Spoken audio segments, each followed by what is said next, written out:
ఇకపై మీకు ఇష్టమైన ఫేవరెట్ సీరియల్స్ యొక్క ఫుల్ ఎపిసోడ్స్ యూట్యూబ్లో అందుబాటులో ఉండవు. కేవలం సన్నెక్స్లో మాత్రమే ఫ్రీగా చూడొచ్చు. ఆయన పరిస్థితిలా ఎవ్వలున్నా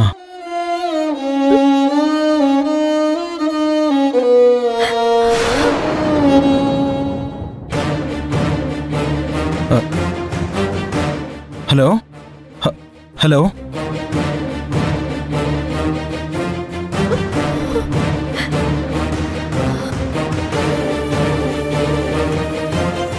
నాయన మాట కాదని బయటికి వచ్చిన మస్తు మంది అమ్మాయిల గతి ఇంతేనేమో.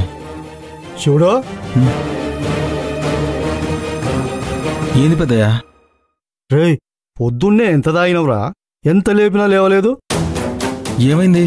ఏం లేదు. పొద్దున్నే నీ ఫోన్కి ఎవరో ఒక అతను ఫోన్ చేసిండ్రా. చేసి శ్రవంతి తెలుసా, వాళ్ళ నాన్న తెలుసా అని అడిగిండు. మరి నువ్వేం చెప్పినావు? తెలుసని చెప్తే ఏ సమస్యలు వస్తాయో అని నాకేం తెలియదని చెప్పాను. ఫోన్ చేసి మరి శ్రవంతి గురించి అడిగేటోళ్ళు ఎవరున్నారు?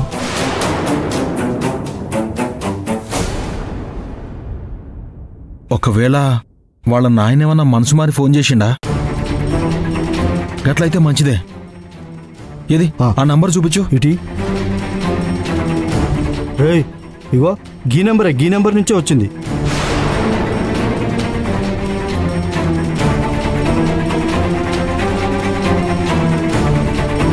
ఈ నెంబర్ వల్ల నాయనది కాదే. మరి ఎవరిదై ఉంటుందిరా? ఎవరిది నంబరు? చివరిగా వాడు ఏం చెప్పిండు పెద్దయ్యా?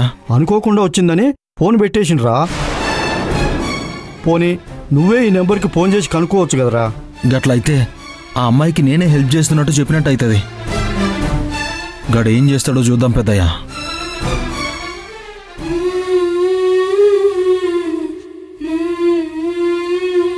మీ అమ్మాయి ప్రాబ్లం ఉందని చెప్పిన ఆయన ఎసొంటి రెస్పాన్స్ చేయకుండా ఫోన్ కట్ చేసిండు.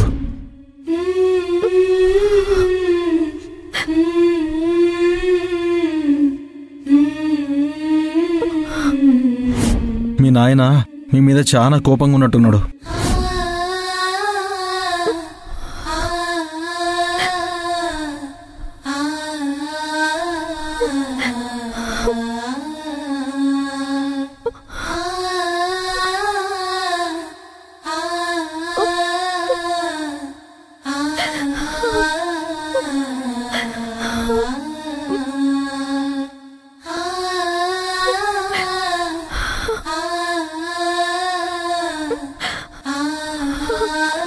ఇలా ఎప్పుడు నువ్వు హ్యాపీగా ఉండాలి.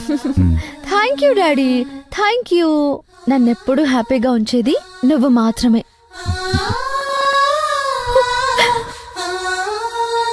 ఒకప్పుడు నాన్నకి నేనంటే ప్రాణం, నేనే తన లోకం. ఏంటి నన్ను అలా చూస్తున్నారు? చూడనివ్వమ్మా, ఇంకొన్ని రోజులే కదా ఇలా చూసే అవకాశం. ఆడపిల్ల పుడితే అమ్మ పుట్టింది అంటారు.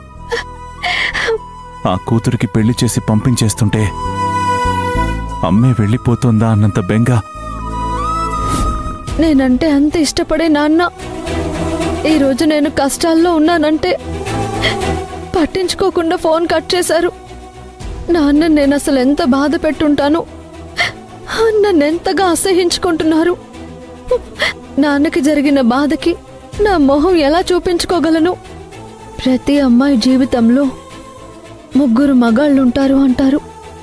చిన్నప్పుడు చెయ్యి పట్టి నడిపించే నాన్న, పెళ్ళయ్యాక చిటికిన వేలు పట్టుకుని నడిపించే భర్త, వృద్ధాప్యంలో భుజాల చుట్టూ చెయ్యి వేసి నడిపించే కొడుకు.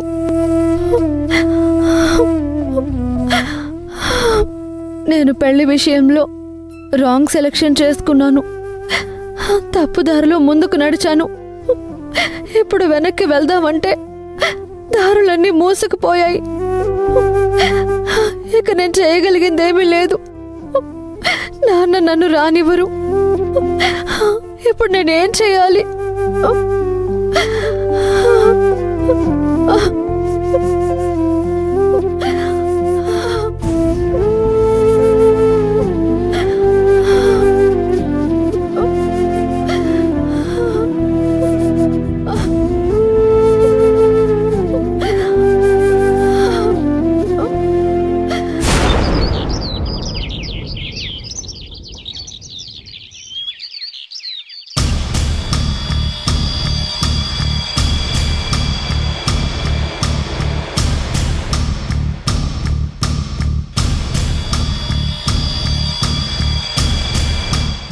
ఎవరో ఈ అమ్మాయి గురించి ఎంక్వైరీ చేసిరో ఆ విషయం ఆ అమ్మాయికి ఎట్లనన్నా చెప్పాలి, లేకపోతే ఆ పిల్ల ప్రాబ్లంలో పడుతుంది.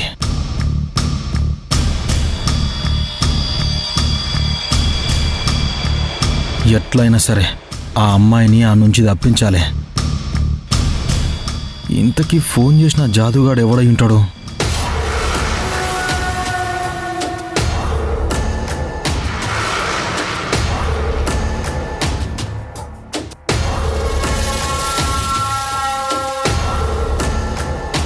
ఒరే శివుడు,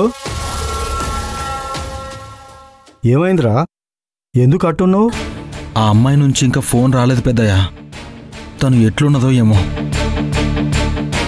తన కోసం ఎవరో ఎంక్వైరీ చేస్తున్నారన్న విషయం తనకు చెప్పాలి కదా. అవునరా, చెప్పాలి. గట్లా చెప్పాలనంటే ఆ అమ్మాయి ఫోన్ చేయాలి. జల్దీగా ఫోన్ చేస్తే బాగుండు. అయినా తన కోసం ఎవరో ఎంక్వైరీ చేస్తున్నారని నువ్వు చాలా లేట్గా చెప్పినావు పెద్దయ్యా. నువ్వు ముందుగానే చెప్పుంటే ఆ అమ్మాయికి ఫోన్ చేసినప్పుడు జాగ్రత్తగా ఉండమని చెప్పటోని తను ఎలర్ట్ అయ్యేది కదా. నాకు ఆ ఆలోచన తోయలేదురా. సరేరా, ఓ పని చేయి. టెలిఫోన్ ఆఫీసులో నాకు తెలిసిన ఓ ఎంప్లాయ్ ఉన్నాడు. అక్కడికి వెళ్ళి ఆ అమ్మాయి ఫోన్ చేసింది కదా, ఆ నెంబర్ చూపించి అడ్రస్ కనుక్కో, సమస్య తీరిపోతుంది కదా. మస్త్ ఐడియా చెప్పినావు పెద్దయ్య. గట్లా చేస్తే ఆ అమ్మాయి యాడుంటుందో తెలుస్తుంది. నేను పోయి ఆ అమ్మాయిని హుషారు చేస్తా. గప్పుడు ఈ ప్రాబ్లం నుంచి ఆ అమ్మాయి తప్పించుకుంటుంది. నేను ఇప్పుడే పోతా పెద్దయ్య.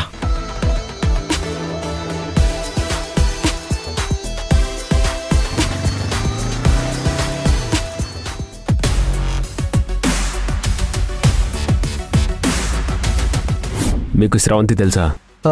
తెలియదండి. మీకు శ్రవంతి వాళ్ళ నాన్న తెలుసా? వాళ్ళు ఎవరో తెలియదండి. ఆ కోటయ్య చెప్పింది నిజమా అబద్ధమా? అతను నిజం చెప్తే సిరి అబద్ధం చెప్పినట్టు, కానీ సిరి నా విషయంలో అబద్ధం చెప్పదు. అంటే ఈ నెంబర్ నుండి జగన్కి కాల్ వెళ్ళటం నిజం. అతనికి తెలియకుండా ఈ నెంబర్కి ఎవరైనా కాల్ చేసి ఉండొచ్చు, లేదా తనే అబద్ధం చెప్తూ ఉండాలి.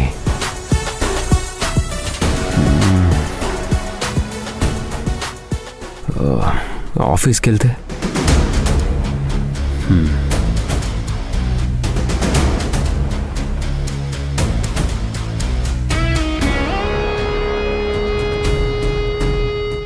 రిషి,